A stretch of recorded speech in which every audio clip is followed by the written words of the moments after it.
Stoichiometry. Stoichiometry.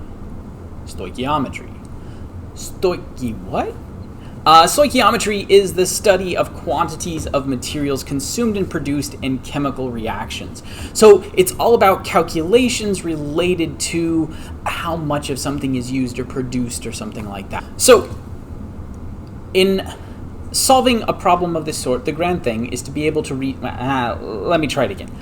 In solving a problem of this sort, the grand thing is to be able to reason backwards. This is a very useful accomplishment and a very easy one, but people do not practice it much. So this is actually a quote from Sherlock Holmes, A Study in Scarlet, but it really helps to describe stoichiometry, because with stoichiometry, if you start at the end sort of and figure out where you want to end up and figure out where you start, then you can kind of work through the middle parts as well.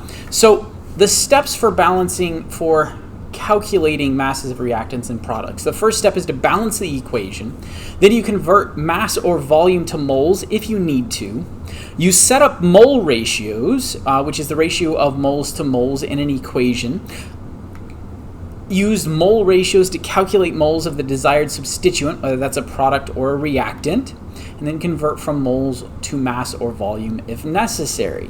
These are the steps.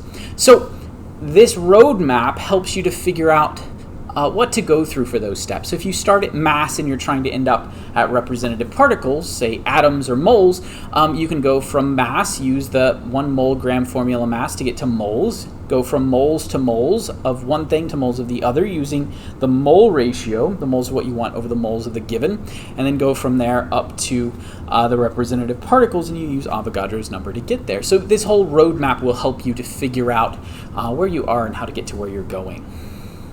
So let's work on a stoichiometry problem. This is the longest, hardest version of a stoichiometry problem. You'll get some that are just moles to moles or moles to mass, but this one goes from mass of one thing to mass of another thing. So 6.5 grams of aluminum react with an excess of oxygen. How many grams of aluminum oxide are formed? So first we have to identify the reactants and products and write the balanced equation. So we have to have the yield sign.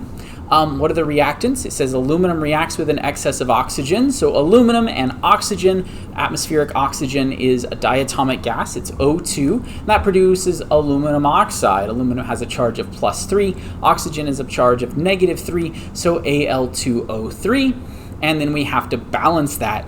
So 4 aluminum, 3 oxygen, and 2 aluminum oxides. Most of the time when you do these problems, I'm going to give you the balanced equation, so this part will mostly be a given, but you should understand how to get through this process. So 6.5 grams of aluminum reacts with an excess of oxygen. How many grams of aluminum oxide are formed? So we're trying to get to grams of aluminum oxide. We're starting at grams of aluminum, and so if you follow that chart, you go from grams of aluminum to moles of aluminum to moles of aluminum oxide to grams of aluminum oxide. So grams of aluminum, we're trying to get to grams of aluminum oxide. So moles of aluminum over the molar mass of aluminum from the periodic table, which is 26.98 grams of aluminum per mole of aluminum. Our grams of aluminum cancel. We're now in units of moles of aluminum. To go from moles of aluminum to moles of aluminum oxide, we use the mole ratio. And we get this by using the coefficients in the equation. So 4 moles of aluminum on the bottom, because that's what we're trying to get rid of. We're trying to get to moles of aluminum oxide, so 2 moles aluminum oxide on the top, because that's the coefficient in front of aluminum oxide. Moles of aluminum cancel. We're now in units of moles of aluminum oxide. Now to go from moles of aluminum oxide to grams of aluminum oxide, we use the molar mass or the formula mass of aluminum oxide. We look that up on the periodic table. 2 aluminums, 3 oxygens gives us 101.96 grams of aluminum oxide per mole of aluminum oxide. Our moles of aluminum oxide will cancel out. One on top, one on bottom, they cancel. That's what dimensional analysis is all about.